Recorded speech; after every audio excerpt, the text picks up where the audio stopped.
सबसे पहले अभय दुबे जी, राहुल गांधी फंसे हैं, भाई फंस गए हैं, तो प्रियंका गांधी को राम का नाम याद आ गया। क्या वो असली मैसेज देना चाहती थी हमारे दर्शकों को, अगर आप इलेबोरेट करके समझा सकें।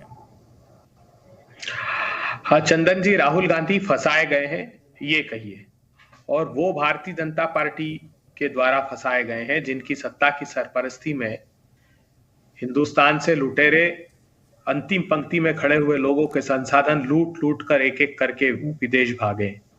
चाहे वो नीरव मोदी हो, चाहे वो ललित मोदी हो, मेहुल चोकसी हो, संदेशरा बंधु हो, ऋषि अग्रवाल हो, विजय माल्या हो, अमी मोदी हो, निशल मोदी हो।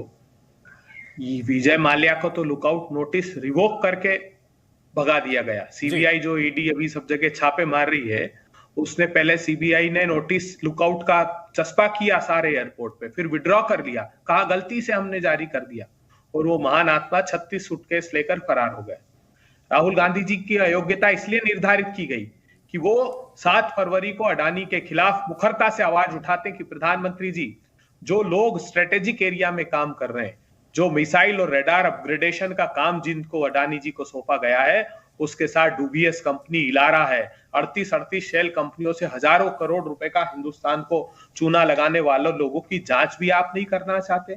एक चीनी नागरिक है चांगचुंग लिंग, जो भारत की एजेंसियों की रडार पर है, पनामा पेपर्स में जिसका नाम है, वो भी इस स्टॉक मैनिपुलेशन में उसका नाम आया है, उसकी जांच भी नहीं कराना चाहते प्रधानमंत्री जी। 6 एयरपोर्ट एक धन्ना सेठ को दे दिए। एमईए के, मिनिस्ट्री ऑफ एक्सटर्नल अफेयर्स के विरोध के बावजूद, नीति आयोग के विरोध के बावजूद आपने airport authority, economic authority, regulatory authority का एक्ट 2008 का वायलेशन करके 6 एयरपोर्ट उनको दिए।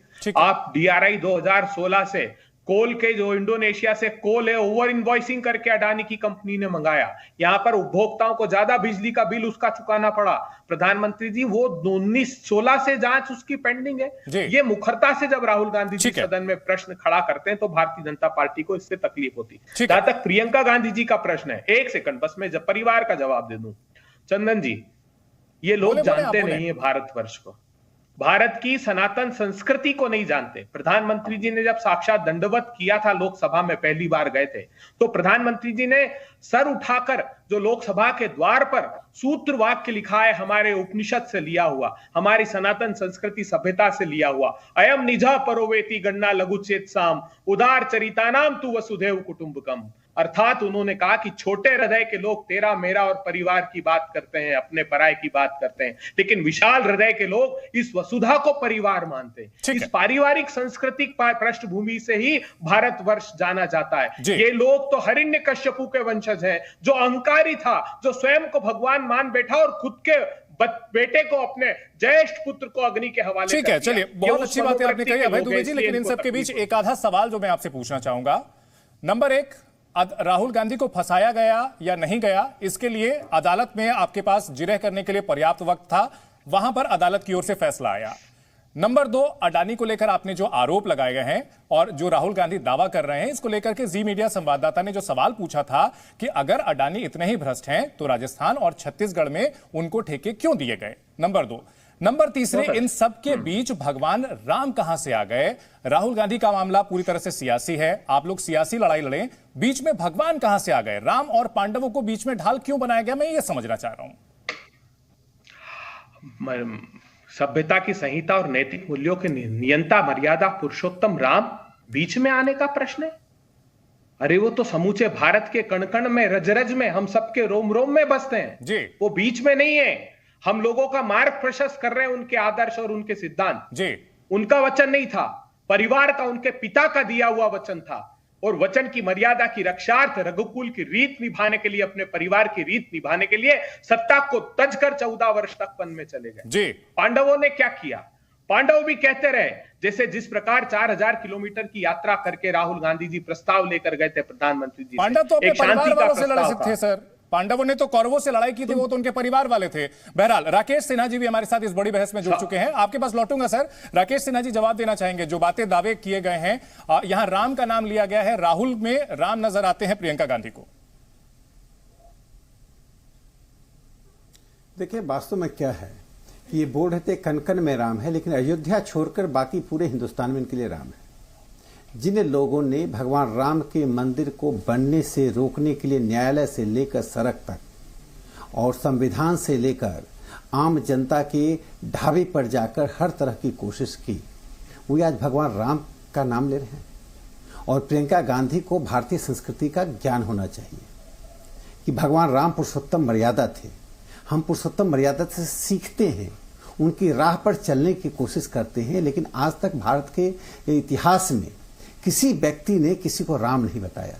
महात्मा गांधी को भी किसी ने राम नहीं बताया। महात्मा गांधी ने अपने मृत्यु के क्षण में हे राम कह के अपना प्राण त्यागा था।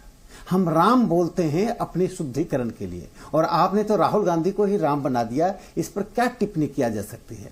भगवान राम के प्रति इस प्रकार का अवमूल्यन, भगवान राम की मर्यादा पुरुषोत्तम के लिए इस प्रकार का राजनीति में उपयोग संभवतः हिंदुस्तान के इतिहास में नहीं हुआ। आप संपूर्णानंद जी को पढ़ लीजिए, कांग्रेस के बड़े नेता थे, नेहरू जी के मित्र थे। उन्होंने राम के बारे में क्या लिखा? कोई व्यक्ति राम नहीं हो सकता है। आप उनको नहीं पढ़ना चाहते, पट्टाभी सीतारमैया को पढ़ लीजिए। आप किसको पढ़ना चाहेंगे? अपने ही पार्टी के लोगों से पढ़िए जिन्होंने पिछले समय में यह कहा था। इस प्रकार की चर्चा है। भारतीय संस्कृति का यदि उपयोग करना जो प्रधानमंत्री जी कर रहे हैं, डीकोलोनाइजेशन की बात की प्रधानमंत्री जी गए, जब विदेश गए तो भगवत गीता दिया और भारत में क्या विमर्श हुआ? जब विदेश गए भारत के प्रधानमंत्री जी, वहां के मंदिरों को, वहां के भारत के निवासियों के लिए जब वह सॉफ्ट पावर के रूप में उपयोग करना शुरू किया, तो कांग्रेस पार्टी क्या कर रही थी? दूसरा महत्वपूर्ण सवाल यह उठता है कि देखिए, ये चंदन जी एक बहुत महत्वपूर्ण सवाल है कि देश का कानून सबके लिए समान है। रूल ऑफ लॉ से हम लोग चलते हैं। हम लोग विशेष और सामान्य कानून के आधार पर नहीं चलते हैं। विशेष और सामान्य व्यक्ति लोकतंत्र में इसकी अवधारणा नहीं होती है। लेकिन राहुल गांधी और उनका परिवार, ये विशेष परिवार के दायरे में रहने की कांग्रेसियों को भी आदत हो गई है कि एक विशेष परिवार है, और वो देश को भी आदत डालना चाहते हैं। अभी 2 महीने पहले मोहम्मद फैजल कहां के हैं? लक्षद्वीप के एमपी हैं। उनके एक लोअर कोर्ट ने उनको सजा दी और रातों रात पार्लियामेंट से उनकी सदस्यता चली गई। बाद उन्होंने वो हाईकोर्ट गए, हाईकोर्ट ने स्टे लगाया। राकेश जी, फिर आरोप तो राहुल गांधी मोहम्मद फैजल से कैसे अलग? के बारे में इतना सब कुछ बोलते हैं, इतने सारे आरोप लगाते हैं। उन लोगों ने तो कभी, वो तो केस करने के औचित्य पर ही सवाल खड़े करती है कांग्रेस की भाई इस तरह की भाषा राजनीति में पहले भी होती रही है। पहले इसे जो है ह्यूमर के तौर पर लिया जाता था या फिर सटायर के तौर पर लिया जाता था। देखिए, न्यायालय में भारतीय जनता पार्टी नहीं गई। न्यायालय में जब आप किसी समुदाय विशेष को, आप इतिहास देख लीजिए ना। माननीय प्रधानमंत्री नरेंद्र मोदी जी जब प्रधानमंत्री के उम्मीदवार बने तो मणिशंकर अय्यर ने किस शब्द का प्रयोग किया? प्रियंका गांधी जी ने किस शब्द का प्रयोग किया था मोदी जी के लिए? बाद उनको सफाई देनी पड़ी, भागते रहे जब जनता का दबाव पड़ा। और आज वो किस शब्द का, किसी जाति विशेष को, किसी समुदाय विशेष को यदि आप उस स्तर पर ले जाते हो, उस समुदाय विशेष का व्यक्ति सेना में हो सकता है, वो यूनाइटेड नेशन में हो सकता है, वो एनआरआई हो सकता है। तो सवाल उठता है न्यायालय की बात है कि प्रधानमंत्री नरेंद्र मोदी पर टिप्पणी करने की वजह से राहुल, एक बात मैं पूरा कर दूं, एक चंदन जी एक बात पूरी कर दो। चंदन जी एक बात पूरा कर दो। देखिए, एक बात सुन लीजिए। 12 जून 1975 को जब इलाहाबाद हाईकोर्ट में जगमोहन जी ने फैसला दिया इंदिरा गांधी के खिलाफ कि उन्होंने सरकारी तंत्र का दुरुपयोग किया अपने चुनाव में, तब न्यायालय पर इनका क्या प्रहार था? और 74 से पहले 73 में इन्होंने क्या किया था? अजीत नाथ रे को चीफ जस्टिस बना दिया, 3 सीनियर जजेस को लांघते हुए। और अजीत नाथ रे को क्या कहा गया? 1 घंटे में फैसला कीजिए कि आप चीफ जस्टिस बन सकते हैं कि नहीं बन सकते। ये देश जागीर नहीं है। कांग्रेस के लोगों ने नेहरू से लेकर आज तक कांग्रेस के लोग इस देश को अपना जागीर मानते चलते हैं। उसका अंतिम उदाहरण देकर अपनी बात समाप्त करता हूं। अंतिम बात जी,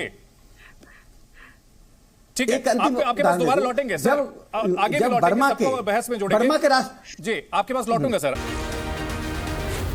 जी न्यूज़।